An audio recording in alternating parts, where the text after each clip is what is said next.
Bonjour à toutes, bonjour à tous et bienvenue sur Radio Fringale pour cette nouvelle gueulante du Père Dossard. Et oui, la deuxième. Alors, de quoi est-ce qu'on va parler? Sur quoi est-ce qu'on va gueuler aujourd'hui? Eh bien, l'UCI forcément, hein, à la première c'était ASO, maintenant c'est l'UCI, on s'attaque aux gros poissons sur Radio Fringale. Et l'UCI, pourquoi l'UCI en ce moment, me direz-vous? Eh bah parce que l'UCI est en train d'attaquer, oui je dis bien attaquer le cyclocross, l'activité cycliste de l'hiver, tellement intense, spectaculaire, le cyclocross c'est télévisuel, le cyclocross, ça claque et l'UCI est en train de faire n'importe quoi. Alors, je vais vous expliquer pourquoi un petit peu. Déjà, il faut savoir que historiquement, le cyclocross, discipline hivernale de septembre à février, est organisé avec plusieurs compétitions, on va dire, à étapes qui rapportent des points. Donc il y a la Coupe du Monde, le Super Prestige et le X2O Trophée qui s'appelait aussi Bibank Post Trophée quelque chose. Ils changent souvent de nom. Les deux derniers sont des circuits en Belgique de plusieurs étapes, et la Coupe du Monde, elle se déroule partout dans le monde, et les grosses organisations également de la saison, le mondial en point d'orgue généralement fin janvier, début février, les championnats nationaux le deuxième dimanche de janvier, et depuis quelques années, pour les professionnels également, les championnats d'Europe en général, c'est début novembre. Alors avec toutes ces courses, les coureurs sont bien occupés, 1 à 2 fois par week-end. L'UCI dans tout ça, alors l'UCI ils organisent les Coupes du Monde et le mondial, donc c'est deux événements phares, surtout le mondial, hein. On sait à quel point les coureurs aiment mettre l'objectif de leur saison là-dessus, et on connaît tous en vélo le prestige d'un maillot arc-en-ciel.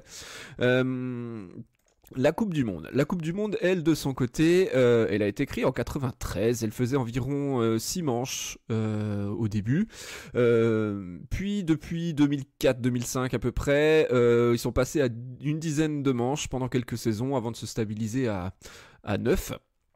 Jusqu'en 2021-2022, et là ils ont décidé de faire le grand saut et de rajouter 7 courses au calendrier. L'année dernière ils sont revenus à 14, donc ça a augmenté beaucoup les jours de course, sachant que les autres trophées, eux, ils ont pas bougé, donc il y a eu 7 courses plus importantes. Mais pourquoi est-ce que l'UCI a fait ça, à votre avis?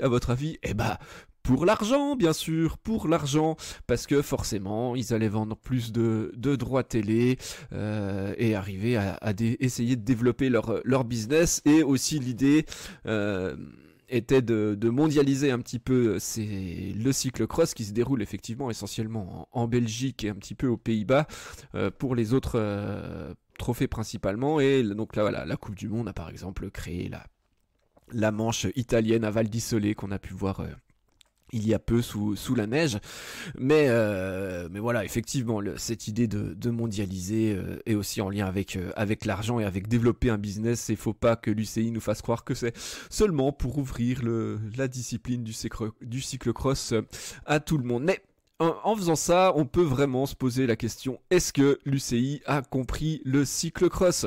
On peut voir qu'il y a une perte un petit peu de sens à la densité qu'il y avait sur les courses. Plus vous faites de courses, moins il y a de densité sur ces courses. Ça paraît assez logique, parce que les coureurs, les meilleurs, ils sont pas là à chaque fois. Ça rajoute de gros coûts de déplacement, parce que un week-end tu vas en Irlande, après tu vas en Italie, puis au début de la saison t'es allé aux États-Unis.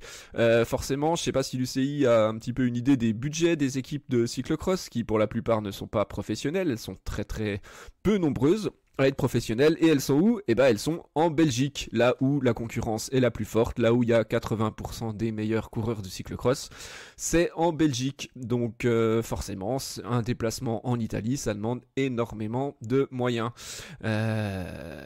Également, le problème avec ces courses de cyclocross, c'est qu'elle n'inclut pas certaines grandes épreuves, des classiques du cyclocross qu'on retrouve dans le calendrier, qui sont elles dans d'autres dans d'autres challenges comme le Super Prestige par exemple, avec la nocturne de Diegem et son ambiance assez folle, Coxide ses passages dans le sable. Alors certaines fois c'est en Coupe du Monde, certaines fois non, un petit peu comme Zolder, mais voilà, c'est le problème de vouloir mondialiser une discipline qui n'est professionnelle qu'en Belgique ou presque. Donc forcément hein, c'est un petit peu on se demande un petit peu ce que l'UCI est en train de faire, mais malgré le fait qu'il y ait moins de coureurs qui décident d'aller se rendre sur ces courses un petit peu exotiques, on peut le comprendre hein, parce que si vous mettez le coût du déplacement, la fatigue engendrée par le voyage qui permet de moins s'entraîner et également de moins récupérer, forcément si vous faites un tel trajet et que vous faites la course, vous allez à long terme forcément plus vous fatiguer que si vous allez faire une course qui est à 100 km de chez vous, comme c'est le cas de la plupart des coureurs belges et hollandais de cyclocross. Mais tout de même, c'est en train de s'installer tranquillement dans le calendrier et voilà, ça fait deux saisons, mais 2-3 saisons, mais on s'habitue tout doucement à avoir ces 14 manches de Coupe du Monde. Alors certes, ça fait toujours plaisir quand il y a une Coupe du Monde en France, mais on voit que les densités et les intensités de course ne sont pas du tout les mêmes, et est-ce que c'est vraiment représentatif ? Voilà, la question reste en suspens. Mais en tout cas, il y a peu, l'UCI a encore exprimé on va dire voilà, ils ont raconté ils ont donné 2-3 interviews, notamment son président David Lapartien, donc président de l'UCI, qui a dit, alors chez nos confrères de Direct Vélo, si un coureur préfère rouler une épreuve nationale pendant des manches de Coupe du Monde, c'est-à-dire donc si un coureur belge qui décide, au lieu d'aller se déplacer en Italie ou en Irlande ou aux États-Unis, de faire une épreuve à côté de chez lui en Belgique, une épreuve de moindre renom, ensuite il poursuit sa phrase en disant « Vous ne ferez pas les manches suivantes de Coupe du Monde et donc pas de championnat du monde ». Qui, on le rappelle, est le Graal dans le cyclocross. La Coupe du Monde n'est pas une compétition dans laquelle vous piochez à votre guise. Chaque coureur doit jouer le jeu. Donc bon, déjà le bonhomme, il prend pas sa compétition à la légère. Pour lui, elle est vraiment au-dessus des autres. Faudrait qu'il se renseigne un petit peu sur la densité au Super Prestige qu'on peut retrouver certaines années. C'est quand même pas mal. Mais voilà. Donc David Lapartien a décidé de sortir le grand jeu, les grandes phrases. Alors. Un petit rappel, David Lapartien, des mandats en cours de ce monsieur. Donc il est président de l'UCI depuis 2017. Avant cela, il était à la fois président de la Fédération Française de Cyclisme entre 2009 et 2017 et de l'Union Européenne de Cyclisme de 2013 à 2017. Donc voilà, quelqu'un qui aime les présidences, hein, visiblement, mais ce n'est pas tout.